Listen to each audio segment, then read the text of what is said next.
Hello and welcome to NBT auto conversation. मैं हूं अंकित दुबे और आज हमारे साथ जुड़े हैं Dinkar Agarwal, co founder and COO Oben electric.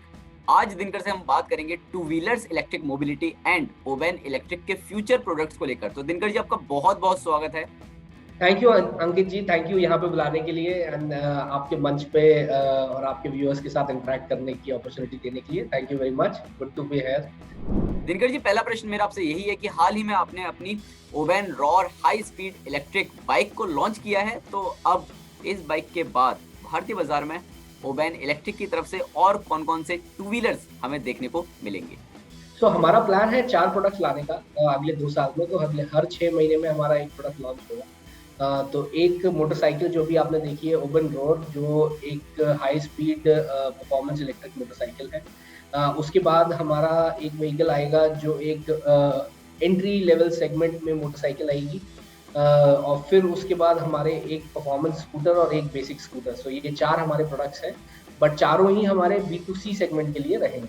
Sir, अगर हम इन्वेस्टमेंट की बात करें तो ओबेन इलेक्ट्रिक की तरफ से भारतीय बाजार में अभी तक कितना निवेश किया गया है और आगे कितना निवेश और करेंगे आप? और साथ ही अगर हम कस्टमर्स की बात करें तो ओबेन इलेक्ट्रिक कस्टमर्स का किस तरीके से ध्यान रख रहा है? अभी इन्वेस्टमेंट तो देखिए ऐसा है कि इन्वेस्टमेंट चलता ही रहता है स्टार्टअप्स में।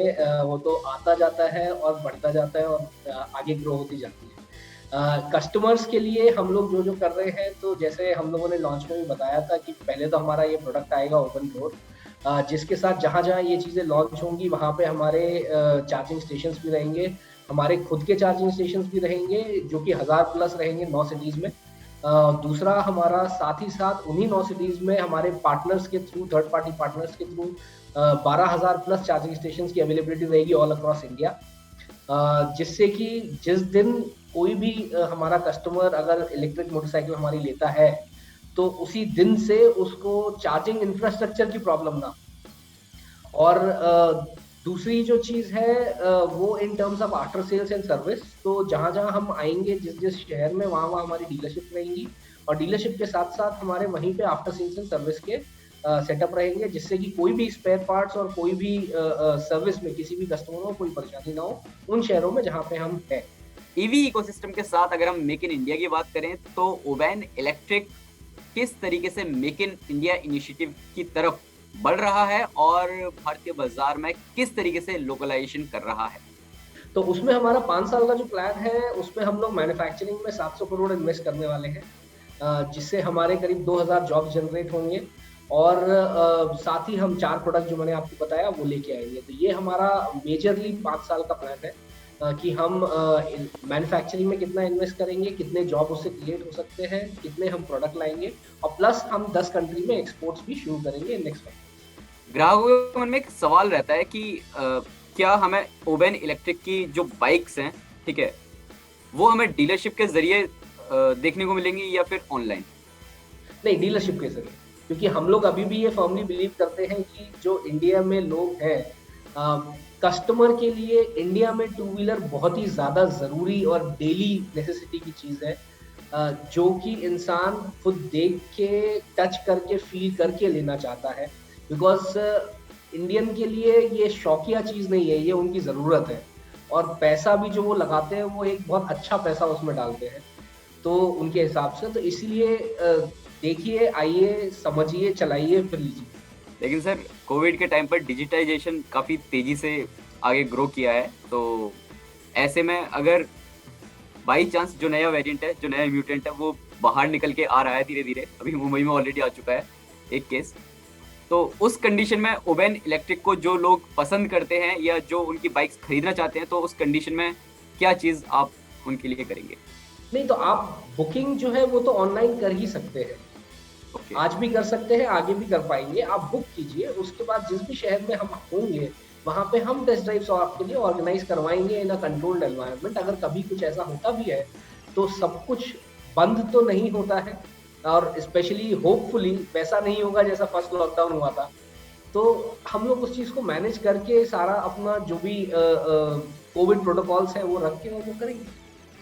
सर, आजकल ना लोगों के मन में ना एक डर सा बैठ गया है, जिस तरीके से हाल ही में जो घटनाएं हुई है ना इलेक्ट्रिक टू व्हीलर्स को लेकर, आग लग गई है उन स्कूटर्स में, तो उसकी वजह से लोगों के मन में थोड़ा ये हो गया है कि क्या इलेक्ट्रिक व्हीकल्स उनके लिए सेफ है, खासकर टू व्हीलर्स।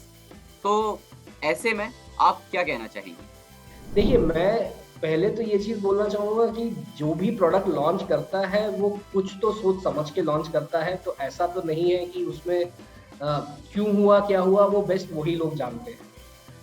बट आग जो लगती है, उसके कारण अगर हम जानें, तो वो बहुत ज़्यादा ज़रूरी है कस्टमर को समझने के लिए, जिससे कि उनकी धारणा सही रहे कि भई ऐसा क्यों होता है।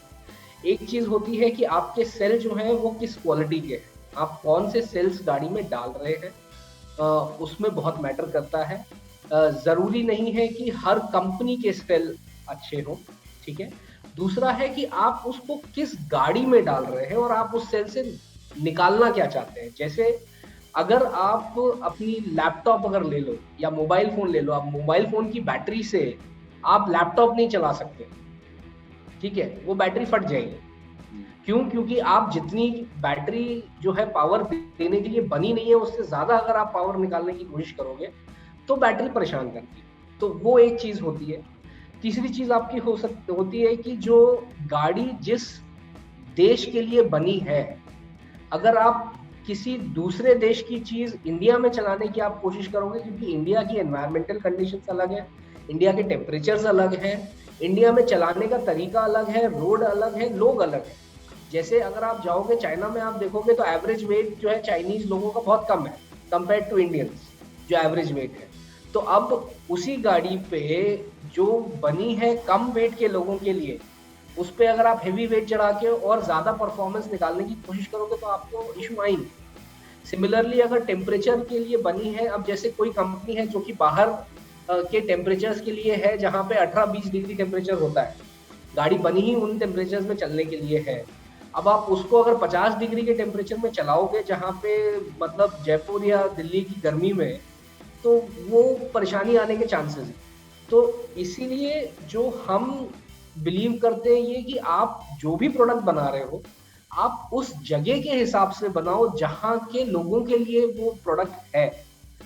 उस हिसाब से अगर आप बनाओगे और आप अगर क्वालिटी का ख़्याल रखोगे, तो आपको ये परेशानियाँ नहीं आएँगी। जिसमें एक बहुत ही ज़रूरी चीज़ है कि एटलीस्ट कम से कम जो कंपनीज़ कर सकती हैं, वो ये कि ईवी ग्रेड सेल्स यूज़ कर सकती हैं। बिकॉज़ सेल्स बहुत कैटेगरी के आते हैं, बहुत ग्रेड्स के आते हैं। ईवी ग्रेड सेल थोड़े महँगे पड़ते हैं। अगर आप ईवी ग्रेड सेल्स लगाते हो, तो एटलीस्ट वो बने हैं इलेक्ट्रिक व्हीकल के लिए। तो उसमें आप एक लेवल अप सेफ्टी एटलीस्ट पहुँचा सकते हो। Thanks Dinkar sir for joining NBT auto conversation. आपने हमारे प्रश्नों के काफ़ी विस्तार से जवाब दिए हैं। इसके बावजूद भी हम अपने दर्शकों से यही गुज़ारिश करना चाहेंगे कि अगर उनके मन में भी कोई सवाल है इलेक्ट्रिक टू व्हीलर्स को लेकर या फिर ओबैन इलेक्ट्रिक को लेकर, तो वो हमें नीचे पूछ सकते हैं कमेंट सेक्शन में। हम आशा करेंगे कि दिनकर जी हमसे फिर से जुड़ें और आपके उन सभी सवालों का जवाब दें। Thanks sir. Thank you, Ankit ji. Thank you for your time. Thank you for this opportunity. Thank you very much. Thank you ji.